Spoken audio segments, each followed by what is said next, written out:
Welcome to Beyond Curious, where the stories are unsettling, the nights are long, and curiosity can be dangerous. Stay curious, stay awake. This is where it begins.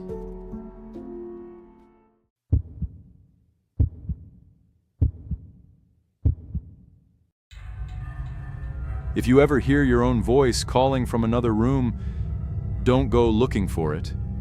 Because the night I did, I learned something was living in that house with us, and it knew exactly how I sounded. This was back in 2021, when I was 22 and crashing at my cousin Daniel's place after a bad breakup. He'd just bought a duplex on the edge of a small industrial town, half renovated, half forgotten. The kind of place where the streetlights flicker, even when there's no wind. His unit had high ceilings and narrow corridors that carried sound too well. Every cough, every footstep, echoed like the house wanted you to hear it twice. There were 3 rooms upstairs: Daniel's bedroom, mine, and one at the far end of the hall he used as a workroom. He kept that door locked, said the floor dipped too much in there, said it wasn't safe. I believed him, at least at first. The first strange thing wasn't the voice, it was the timing. Every night at 3:12 a.m. I'd wake up, not gradually, not groggy, just awake, like someone had flipped a switch inside my head. And every time the house would be completely silent. No traffic, no wind, no pipes humming. Just that suffocating padded silence, the kind that feels staged. About a week in, I heard Daniel talking in the hallway, low, conversational, like he was on the phone. I checked the time, 3:12. I rolled over annoyed. Then I heard my name, soft, careful. Marcus. I sat up. He sounded close, just outside my door. You awake? His tone was normal, casual. I got out of bed and opened the door. The hallway was empty. The air was cold, like a window had been left open. Daniel's bedroom door was closed. I walked down and knocked lightly. He opened it almost immediately, rubbing his eyes. You good? He asked. I felt stupid. Were you just talking? He frowned. No, I've been out. Behind him, his room was dark, fan on, no phone in his hand. I nodded, embarrassed, and turned to head back to my room. That's when I heard it, behind us, from the locked workroom. Marcus. This time it wasn't soft. It was precise. My name, perfectly formed, in Daniel's voice, but stripped of warmth, like a recording played through a cheap speaker. We both stared at the door. The handle was still, the keyhole dark. Did you? Daniel started. The voice cut him off. Marcus, come here. Same cadence Daniel used when he wanted help carrying groceries. But there was no movement inside, no footsteps, no shifting weight, just the voice, waiting. Daniel stepped in front of me. He didn't say anything. He just reached into his pocket for the key. My stomach dropped. Don't, I whispered. The voice changed. It said Daniel's name, in my voice, flat, careful, like it was testing syllables. Daniel froze. The sound of my own voice coming from that room made my skin crawl in a way I can't explain. It wasn't distorted. It wasn't demonic. It was accurate. Too accurate. Then came a sound from inside, a slow drag across the floor, like something heavy shifting its position, closer to the door. The knob twitched, just once. A subtle, deliberate movement, not trying to force its way out, just letting us know it could. We backed away at the same time. Daniel shoved the key back into his pocket. We didn't speak, didn't run. We just went into his room and locked the door. And for the next hour, we listened. Something walked down the hallway, measured steps, stopping outside his bedroom. No breathing, no scratching, just presence. Then 3 slow knocks, evenly spaced, polite, like it expected an answer. We stayed in there until sunlight bled through the blinds. When we finally opened the door, The hallway looked normal. Too normal. The workroom door was still locked. Daniel unlocked it with shaking hands. The room was empty. No broken windows. No signs of anyone. But the desk he kept against the back wall had been moved, turned to face the door. The chair pulled out slightly, as if someone had been sitting there, listening. I moved out 2 days later.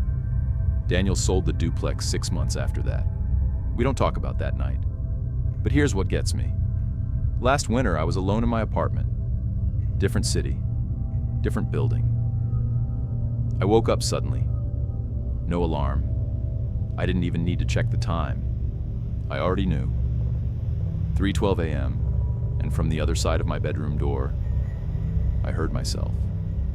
Soft, careful, testing the shape of my own name, like it was still practicing.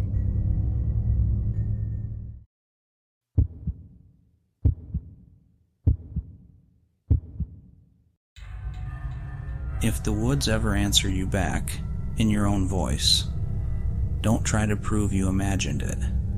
Just leave. I didn't. This happened in late September 2023. 4 of us rented a remote patch of land in northern Wisconsin through a friend of a friend. It wasn't a campground, no numbered sites, no rangers. Just 30 acres of forest wrapped around a narrow stretch of river that widened into a slow, dark basin. The listing had called it primitive and private. That part was true. The drive-in felt like we were slipping off the map. Pavement turned to gravel. Gravel turned to rutted mud. Cell service dropped to 1 bar, then none. We parked beside an abandoned logging shed that looked like it had been leaning for decades. From there, we hauled our gear on foot. The trail was barely visible, just a thinning in the trees. On one side, the ground sloped sharply upward into dense pine forest. On the other, it dipped down into reeds and black water. The river moved slowly, thick and quiet, like it didn't want attention. There was only that one trail, no forks, no alternate paths. The clearing sat in a low pocket near the water, flat enough for tents, a crude stone fire ring.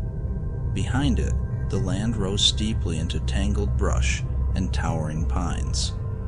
If something stood up there, it would be looking down on you. We set up camp before sunset, laughed about how isolated it felt. My friend Caleb kept joking that it was perfect horror movie territory. At the time, that was funny. The first night was uneventful. It was the second night that shifted. We'd spent the day kayaking and fishing. By dark, we were exhausted. The fire was low. The air had that early fall chill, just enough to make you pull your hoodie tight. That's when we heard the snapping branch. It came from behind us, up the slope. Not loud, just a clean, sharp crack. We all turned, nothing but darkness. Probably a raccoon, someone said. Then another snap, closer, and then nothing. No scurrying, no retreat, just the sense that something had changed positions.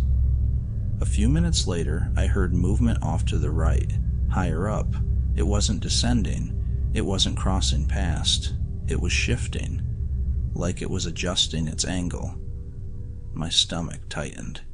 Caleb grabbed one of the aluminum tent poles we hadn't used and smacked it against a rock. Ping, ping, ping. The metallic ring echoed through the trees. "Hey!" he yelled. "Go on." The forest responded instantly, not with sound, with silence. The frogs by the river stopped. The wind cut out mid-gust. Even the faint trickle of water seemed to fade. It felt like pressure building in my ears. Then, from the darkness uphill, ping, ping, ping. Same spacing, same rhythm, metallic, but deeper, heavier. And it didn't echo the way ours had. It came from a fixed point. None of us moved. No one joked this time. Caleb didn't hit the pole again. We let the fire die on its own. Inside the tent, the air felt thin. We kept the lantern off, using only our phones for a few minutes before those went dark too. For almost an hour, there was nothing. Then I heard it. Low at first, like someone talking through a wall, murmuring. I thought I was dreaming until I noticed my friend Marcus sitting upright across from me. "You hear that?" he whispered. The voices were outside, multiple, not whispering exactly, not loud either. Just conversing. Like 2 or 3 people discussing something calmly while walking slow circles around our tent. I couldn't make out words, but I could hear the cadence, the rise and fall of sentences, a quiet chuckle. The sound moved from one side of the tent to the other. Our friend Lila reached for the zipper. I grabbed her wrist before she could pull it, but she shook me off and opened it just a few inches. Cold air slipped in. The murmuring stopped immediately. She leaned out. Nothing. No flashlights. No silhouettes. No footsteps retreating into brush. Just trees and the dark outline of the river. She zipped it shut. We lay there, barely breathing. 5 minutes passed. 10. Then something brushed the side of the tent, slowly, dragging along the fabric. From the back corner to the front, a steady scrape. It circled us once, then again. Not stumbling like an animal, not sniffing. Measured, deliberate. At one point, the nylon wall pressed inward near my shoulder. Not hard, just enough to create the shape of something pushing from the outside, like fingertips testing the material. I couldn't move. We stayed that way for hours. The circling would stop, then resume. Sometimes the murmuring returned, faint, almost thoughtful, right up until the first gray hint of dawn filtered through the tent. Then it ended, completely. Morning looked normal, too normal. Sunlight reflecting off the river, birds chirping like nothing had happened. We stepped outside, no footprints in the damp soil, no broken branches, no signs of anyone being there. The slope behind camp looked untouched. We convinced ourselves it had to be other campers across the river. Maybe sound distortion, maybe some weird acoustic effect. But there were no other campsites for miles. We decided to pack up after lunch. As we loaded our gear, the air grew heavy again, still oppressive, like the forest was waiting. Halfway up the trail back to the truck, we heard it, from somewhere deep uphill, a voice, clear, sharp. It said my name, exactly the way Marcus says it, tone, pitch, everything. I turned toward him automatically. His face had gone pale. I didn't say anything. He whispered. Then the voice came again, from farther back this time, saying Lila's name in her own voice, perfectly matched. And then, a sound that started as laughter, human, then bent, stretched, warped into something raw and animalistic. It echoed through the trees and rolled down toward the river. We didn't talk, we ran. Branches tore at our arms as we scrambled up the rest of the trail. The logging shed came into view like a lifeline. We threw our gear into the truck and peeled out without looking back. I wish I hadn't looked in the side mirror, but I did. At the crest of the slope near our campsite, between 2 pines, something stood there, tall, long-limbed, not moving. Its head tilted slightly, like it was studying us. And just before the trees swallowed it, I saw its mouth open, and even from that distance, I could see it forming my name.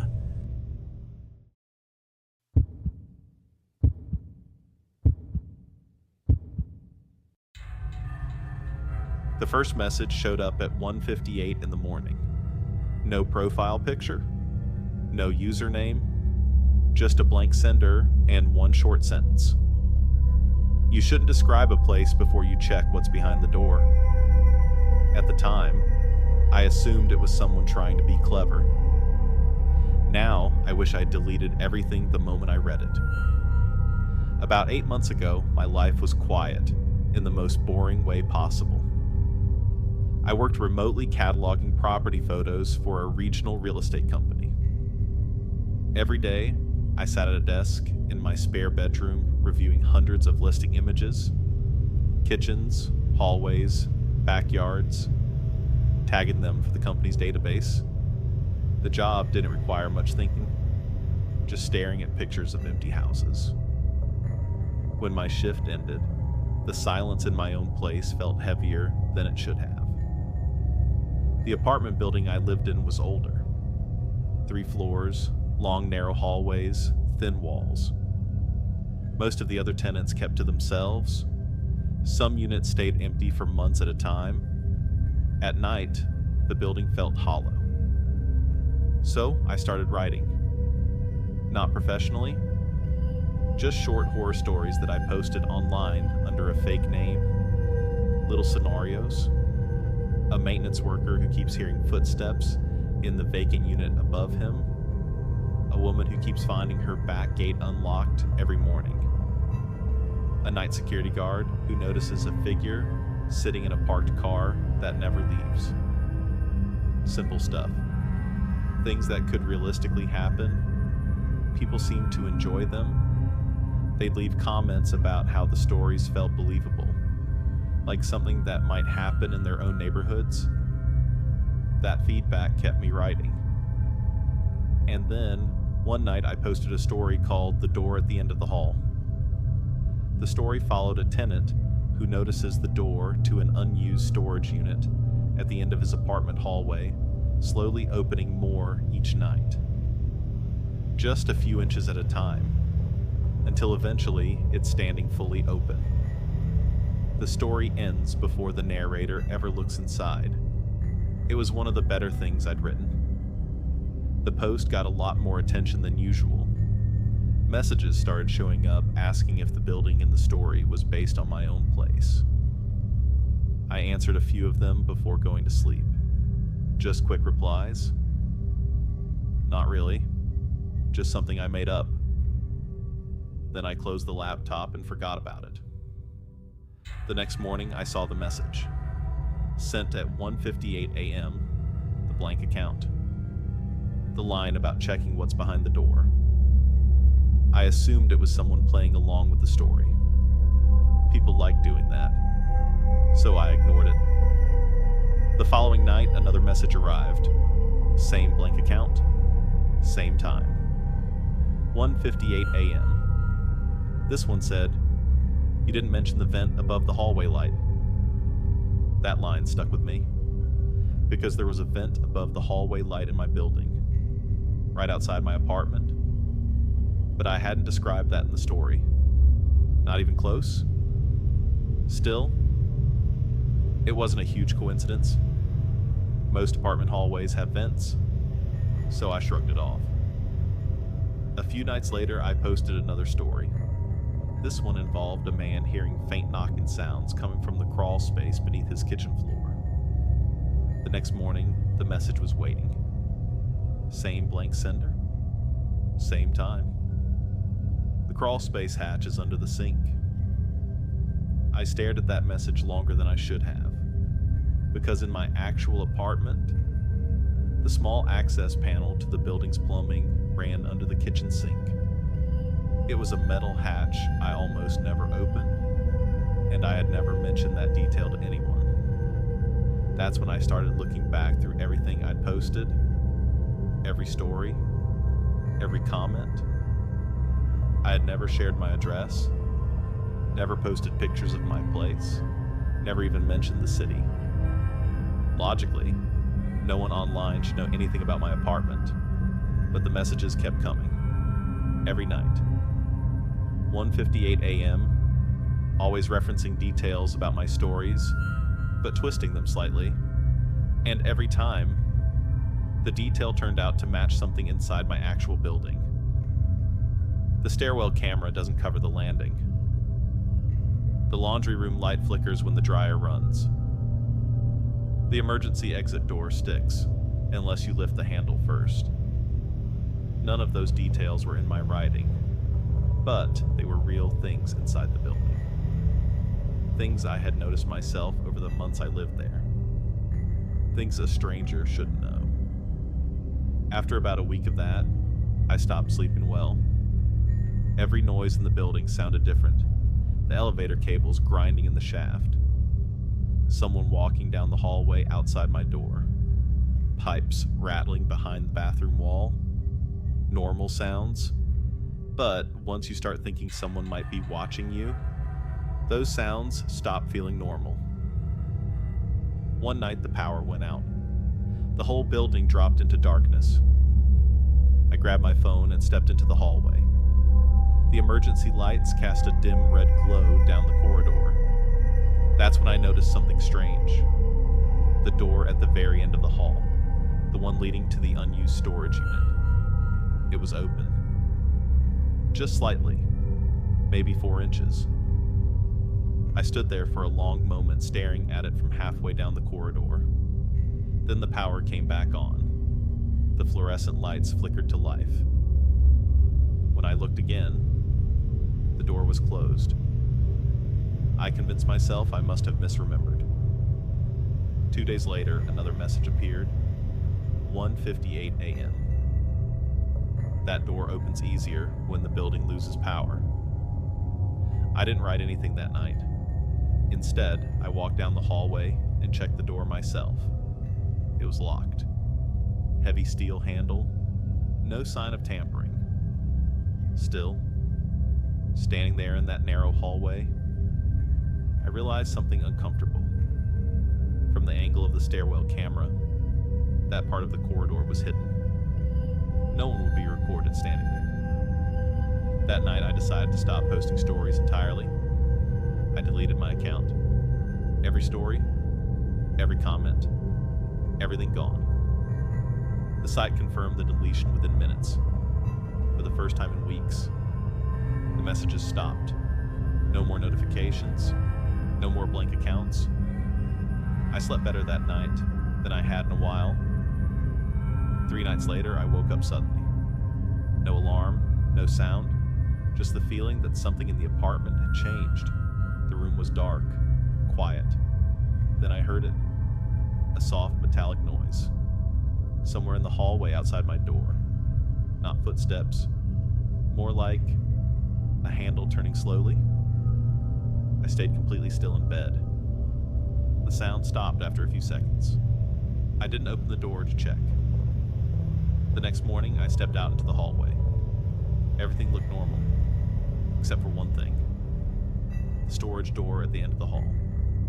It was open again. This time wider, maybe a foot. The dark interior beyond it was impossible to see from where I stood. I closed it myself, tested the handle, still locked. I contacted the building manager that afternoon. He checked the lock, said everything looked fine. Probably just someone not pulling the door shut all the way. But while he was standing there, I noticed something else. The vent above the hallway light. The metal grill was slightly crooked, like it had been moved recently.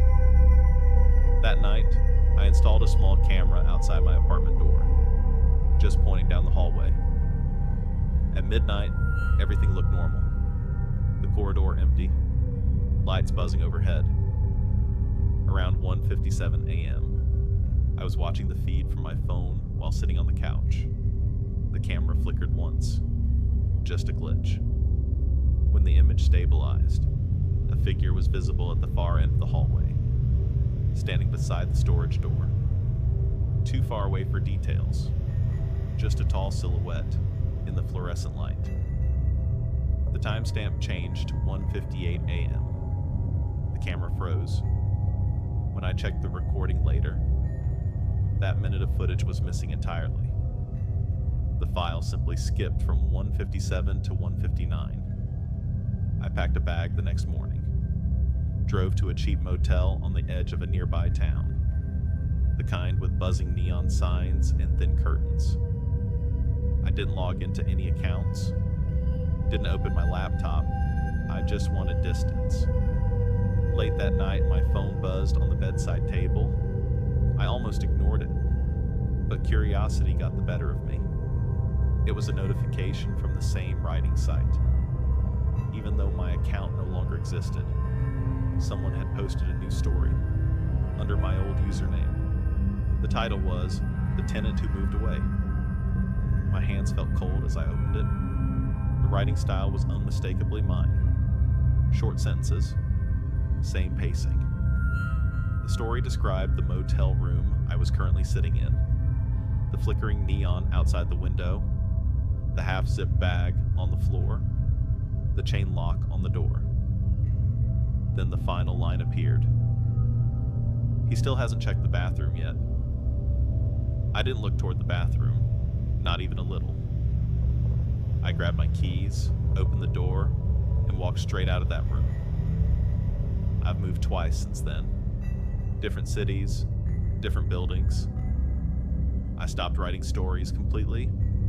I don't post online anymore, and I never check notifications that arrive late at night, because sometimes, even now, my phone vibrates at exactly 1:58 a.m. A message from an account with no name, and I have a strong feeling it's describing whatever room I'm currently sitting in detail, before I've even looked around. If those stories unsettled you, good. There's another waiting on your screen right now. Subscribe if you're curious enough to continue. Stay curious. Stay awake.